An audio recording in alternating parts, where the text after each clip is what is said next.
নমস্কার বন্ধুরা, এই যে মাছটা দেখছেন এটাকে আমরা আঞ্চলিক ভাষায় ভুজিয়া মাছ বলি। ৩-৪ রকমের খুব ছোট, ছোট একদম ভুজিয়ার সাইজে এই মাছগুলো হয়, তাই এটার নাম ভুজিয়া মাছ।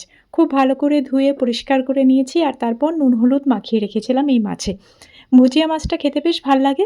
আমি একটা ভাজা করছি। তো প্রথমেই সর্ষের তেল গরম করে এতে আমি ফোড়ন দেব। পেঁয়াজ রসুন আমি একটু কেটে নিয়েছি। আর প্রথমেই ফোড়ন দিলাম শুকনো লঙ্কা, কালো জিরে আর কারি পাতা সঙ্গে ২ টো কাঁচা লঙ্কা।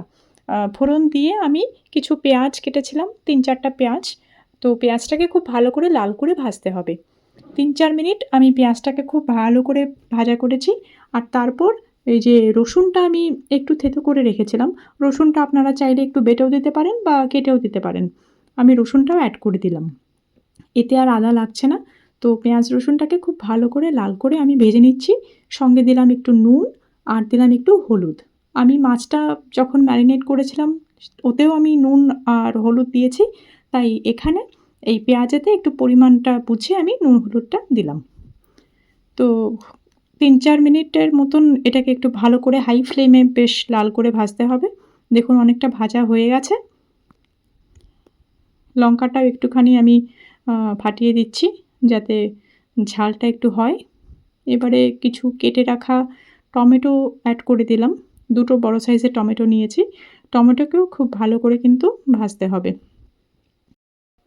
প্রায় ১০ মিনিট পর দেখুন টমেটোটা খুব ভালো করে ফ্রাই হয়ে এসছে। এবারে এই যে ভুজিয়া মাছ আমরা ম্যারিনেট করে রেখেছিলাম, এটাকে আমরা দিয়ে দিলাম। এই মাছগুলো ভীষণ ছোট, ছোট হয়। তো এটা পরিষ্কার করতেও খুব তাড়াতাড়ি পরিষ্কার করা যায়। খুব ভালো করে ধুয়ে এই মিক্স করে দিলাম। এবারে বেশ কিছুক্ষণ আমাদের কিন্তু এটা নাড়াচাড়া করতে হবে। কারণ মাছ থেকে একটু জলও বেরোবে আর একদম ফ্রাই হবে। ততক্ষণ আমরা এটাকে এইভাবেই ভাজবো। দেখুন প্রায় ১০ মিনিট পর মাছগুলো এভাবে ভাজতে হবে। একদম কড়াইয়ের গায়ে লেগে যাবে, তখনই বুঝবেন যে হ্যাঁ, রান্নাটা হয়ে এসছে। আরও ২ টো কাঁচা লঙ্কা আমি অ্যাড করে দিলাম। কারণ অনেকে আবার লাল লঙ্কা গুঁড়ো অ্যাড করে ওতে, বেশ ভালো হয়। তবে আমি একটু কাঁচা লঙ্কা দিয়েই করলাম। সেই জন্যে ২ টো কাঁচা লঙ্কা আরও অ্যাড করলাম পরে। একদম হয়ে গেছে, কড়াইয়ের গাতে লেগে এসছে। ব্যাস আমাদের রান্নাটা একদমই তৈরি।